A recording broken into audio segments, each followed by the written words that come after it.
right, Jeff Oligar TV. Si Jeffrey andito ngayon. Magkatanong ng kanyang question. Jeffrey, go ahead. Hello po.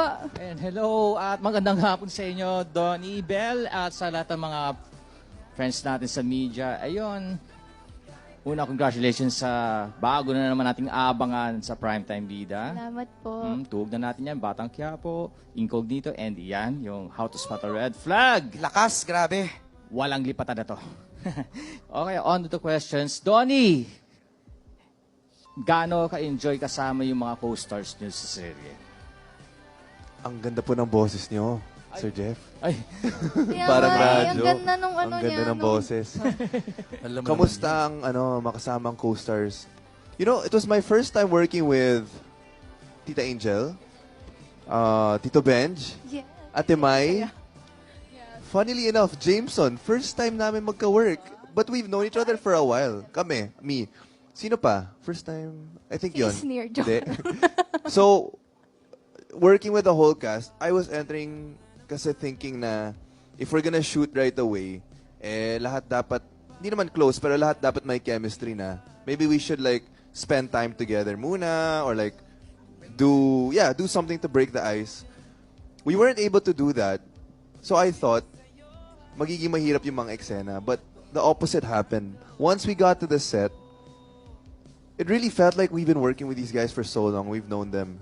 The amount of energy that they give to the set is really something that I think keeps us going. Tito Bench pangalang. Yes.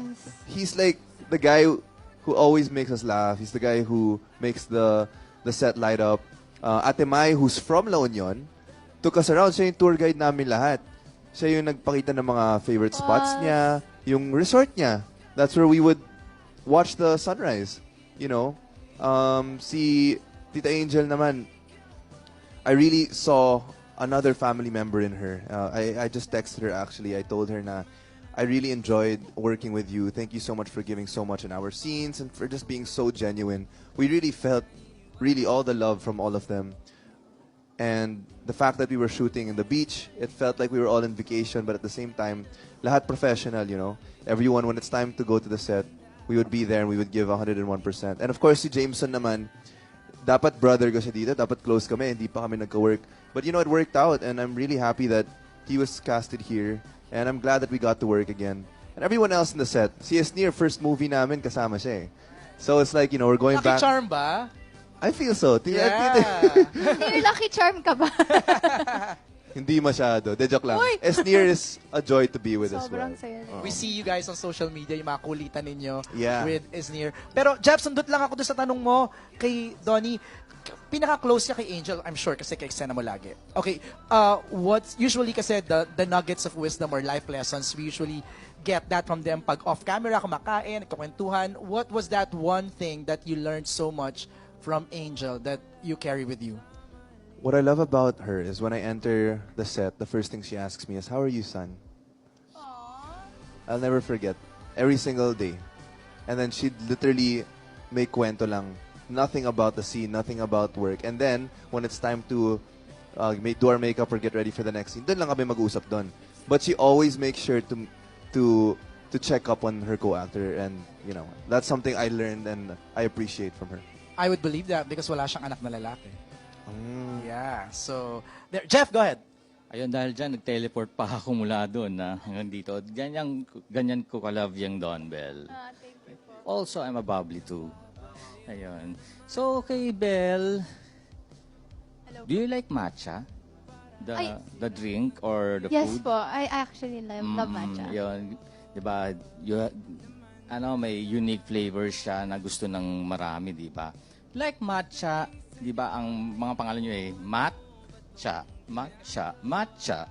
Gaano ka-unique ang samahan nyo ngayon? The matcha flavor itself is quite unique. So parang Yeah. gusto malaman ni Jeff, when it comes to your samahan, what's so unique Uy, about props it? muna sa nag-isip ng matcha. Diba, Diba, ang no? witty nila, Witty, ang play galing nyo talaga, words. Dreamscape tsaka View. Grabe. I think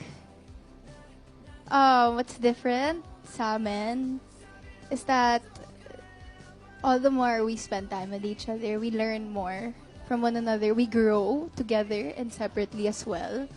And I think that's what makes us unique. And each and every one of us unique whenever like, let's say kapag kasama natin pamilya natin or mga nakakasama natin almost every day, mas nag-grow kayo, 'di ba, as a team. So yun po. So there, ayun, maraming salamat and abangan natin yung mga kapamilya How to Spot a Red Flag. Thank you, Thank you, Jeff. Jeff. Maraming salamat. Si Jeff matagal na yan nag-interview sa amin. Diba? Dati pa. Grabe. Pandemic pa, Yes. diba? Mga And online. Pandemic pa. Maraming Zoom. salamat. Thank you, Jeff. Thank you po. Na-mention mo na, i-acknowledge natin yung team behind How to Spot a Red Flag.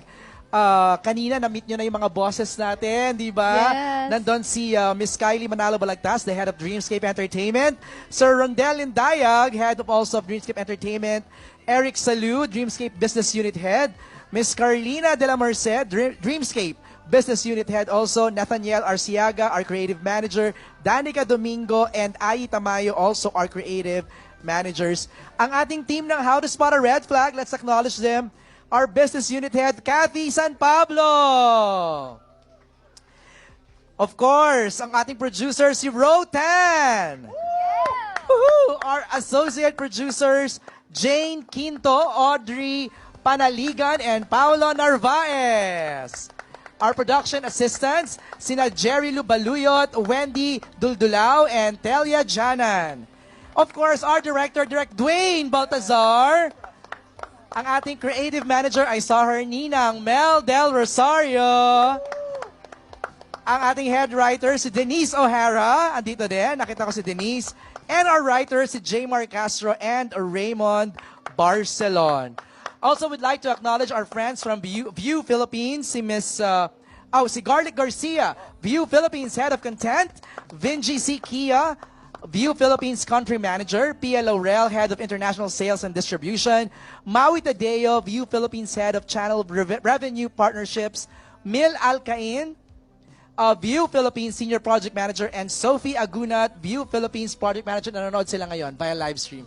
Hello po. Hello, Thanks guys. for joining Thank you us for joining us. and watching us online. Our next question is from Charmy Pagulong of Philippine Star. Ako doon magbabasa? Tama? Alright. Donnie, paano na-strengthen pa ang inyong chemistry or bond through the show? Paano ba na-strengthen ang bond natin? Siguro ang gustong tumbukin ni Charmy dito is, okay, when you say kasi bond, that's usually off-camera moments. Ano yung mga off-camera moments ninyo that made your bond stronger? I saw you guys were doing We started out the lock-in surfing. surfing. La Union is known for that. And Belle never surfed before. She really never did lessons and stuff. Okay. Nagulat Fight ako. ka doon, ikaw? Nag-surf na ako dati, pero nagulat talaga ako dito kasi first time pa lang, Hindi naman. nakatayo na siya. So white water Marunong- muna, di ba? Yung parang nakahiga ka lang, habulin mo muna yung wave. Pupunta ka pag muna andyan ng na. malayo kasi doon That's yung mga right. waves eh. And then we have to wait. That's Actually, right. that's fun, no? The waiting part. Kasi, Spot. how to spot a wave. Yun yung sinasabi nila. We have to wait for the right wave so That's that right. we can go up on the board. And she did it. Ang galing niya. Tayo Doon pa lang. agad? Tayo agad. Humble lang yan. No, tira mo. Hindi, masaya. Nagiging bonding talaga yung surfing doon sa La Union. I think that's where it started. Kasi alam na namin, pagdating namin ng La Union, very different feel, very different vibe from Binondo. You know, when we're there, okay, this literally determines what the show is. It's super light, super refreshing. It's literally a breath of fresh air, and I'm so glad that they chose the perfect spot for it. Kahit medyo malayo, worth it talaga pumunta doon. Doon kami naglalak in. So I think it started with that, and just going around, seeing the different spots, like what restaurant do we ate in a couple of restaurants too, and they have a very, very unique culture there that even in the art scene is growing rapidly, the food scene. And yeah, we just enjoyed it so much to a point na every time we would go there, we would always try to find new stuff to do and new things to go. It's like parang siyang, may parang goals kami. Okay, ito yung gagawin namin. Let's go to this restaurant. Let's try what Ate Mai suggests here. Let's go to her resort. Kahit yung mga kubo style na area, sobrang ganda. So, ayun, yun yung mga bonding namin. Belle, ikaw naman. sobrang dami ko kasing bagong na-experience nga doon. Like, we went sa falls too. Sayang, nag-shoot ka nung araw na yon, but we went sa falls.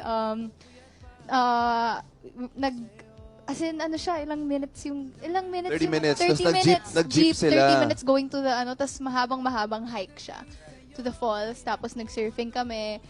Tapos, sobrang saya, and I think, ganun yung paraan, paano na, actually, hindi lang yung bond namin yung nabuo. Yung buong cast, mas naging close talaga kami sa isa't isa.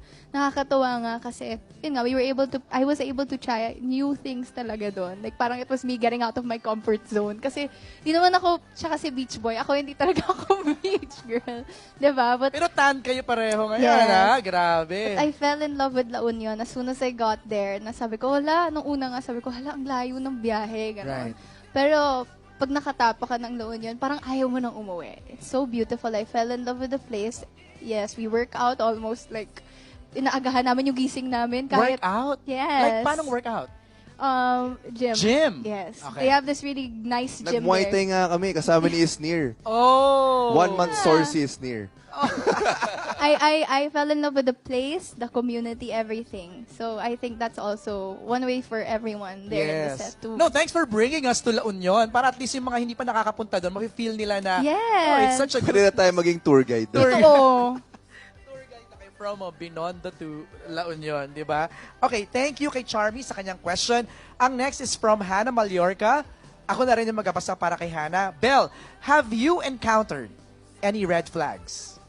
Can you share how that experience was at anong natutunan mo while going through that experience? So, in the past, have you parang may nakita ka ba, nakilala ka? Doesn't have to be someone romantic, no? Yeah, Parang, yeah.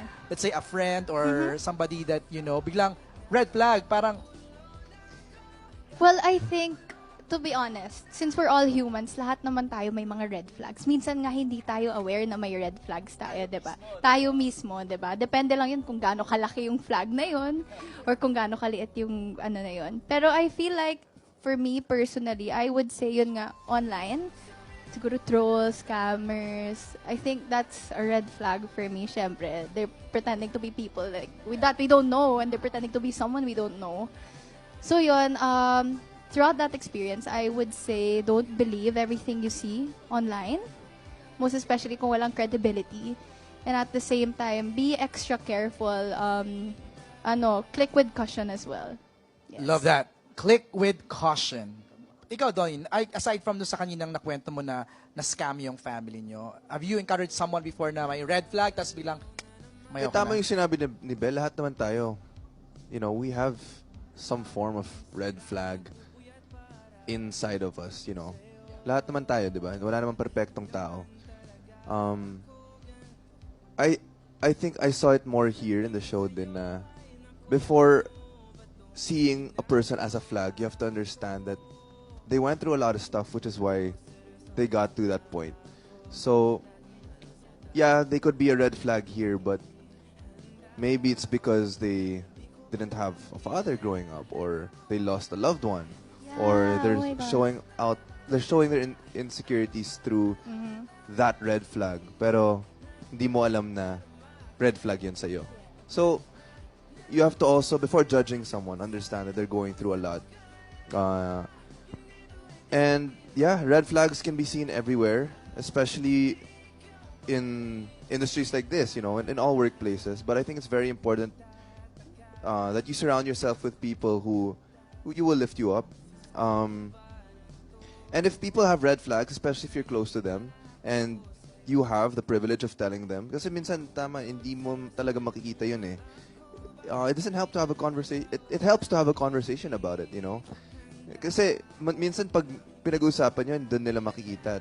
Doon nila parang malalaman na, ay, may way pala na I can get through this, you know, and maybe I was blinded by it because of something that happened with me in the past. Or I don't know, you know. These Pero types of challenge yun, ha? Very to tell big challenge. somebody na, hey, this is your red flag. Oy, ganito ka. things. Yeah. Medyo, yeah. unless, Say it course. with caution too. Yeah. yun, di ba? Unless sobrang Unless they close ask. mo. Yeah. It's nice But if they ask. Can I Isa pa just yun. add to what he said? Totoo yan, because I remember I said this before, na there are no bad people. People are just doing bad decisions because of their bad situation or bad experiences. So, yeah, I agree. May second question si Hannah, pero before, bago ko makalimutan, may question ako, do you believe that someone na merong red flag has a room for reform or deserves a second chance? Well, With you, deserves a second chance. Yes, With you. sa'yo. Well, for me personally, I think I would be able to forgive. But it's hard to forget. Okay. Right? And I think it also the depth of what they did to you or how big their red flag is, diba? So, I mean, yun nga, napatawag tayo ng Diyos. So, ba't di natin kakayanin magpatawad ng ibang tao? Just remember na parang, na, yun nga, it's okay to forgive, but sometimes you have to know your limitations or boundaries. Yeah, it's Tama. healthy to set your boundaries Yeah. also. Hindi naman ibig sabihin na forgive mo na yung person, you're back to normal, you're back to square one. Especially that person really hurt you. You know, you have to protect yourself as well. Especially kung gaano kalala yung sitwasyon, di natin alam. And a red flag for someone may not be a red flag for another person. So it really depends. When you guys talk about that, you should talk about, you know, upfront yung mga boundaries, yung mga non-negotiables ninyo, what goes for me, what doesn't go for you, you know. So communication is very important. Sarap nyo nakakwentuhan ha, para tayo nagkakaroon ng dito, na parang life lessons forum eh. Pero ang sarap pakinggan ng mga POVs ninyo Yeah. because you guys are right. Hindi mo rin pwedeng invalidate yung feelings niya, That's true. di ba? For experiencing that because of your red flag, okay? Yung second question ni Hannah is for Donnie. There comes a point sa buhay natin na tayo mismo ang nagiging red flag. Anong ginagawa mong pang-remind sa sarili mo na hindi maging ganong tao? Knowing na hindi rin naman tayo perfect na tao. I think something that can support that too is, do you have somebody in your support system that reminds you? Yeah, 100%. You have to have people who will keep you accountable. And you have to tell them upfront na, uy, kung hindi na ako, sabihin mo ako ah. Mahirap yun ah, pero when you reach that point kasi, alam mo na it's coming from the heart and it's not something they'll do to judge you. So that will be my family, of course. Even you. You're someone who tells me stuff na siguro hindi masasabi ng iba, di ba? Talaga? Sinasabihan mo siya? I would say so. Same naman kami. Like, we really do communicate. Yeah. And I think you just have to be open to listening to people. And especially those who never left your side, kilala nila kung sino ka eh. So, very important na yung mga voices na pinapakinggan mo, yun yung mga taong kilala ka talaga. Kasi sila ang makakasabi ng mga bagay na hindi mo maririnig sa iba. Ika nga nila, be, hindi na ikaw yan. Di ba? Oo, Ganun, yung ganun, ika nila. yung ganun. Be, hindi na ikaw yan.